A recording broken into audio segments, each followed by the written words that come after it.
Et le climat social est également tendu en France, où ce sont les raffineries de pétrole qui sont en grève. Et ça pourrait affecter de très nombreuses stations-service. Frédéric Vuillot est en duplex avec nous depuis la rédaction des Échos à Paris. Frédéric, pourquoi ferme-t-on des raffineries en France ? Tout simplement, Patrice, parce que les besoins en énergie sont en train de changer assez rapidement. Vous savez, d'abord, on consomme moins de pétrole, en particulier à cause de la crise économique. Ensuite, on fabrique des voitures de plus en plus propres. Et puis, on développe des énergies nouvelles. Alors, on a beaucoup moins besoin qu'auparavant d'essence, de fioul, de gasoil.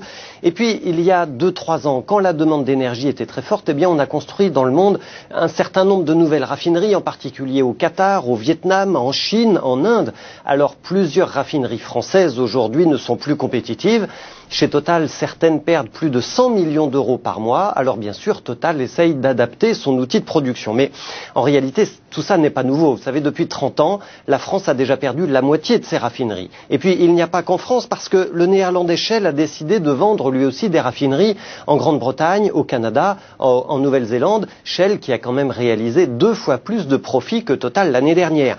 En Italie, il y aurait 5 raffineries de trop. Même phénomène au Japon d'ailleurs. Donc vous voyez bien que cette fermeture de Total à Dunkerque, elle répond finalement à une logique économique. La vraie question, c'est la transformation du site, l'accompagnement et la reconversion des salariés. Frédéric Vuillot depuis les Échos à Paris, merci. Rappelons en France que 132 stations-service Elf et Total sur 2000 sont actuellement à court de carburant selon la direction de Total.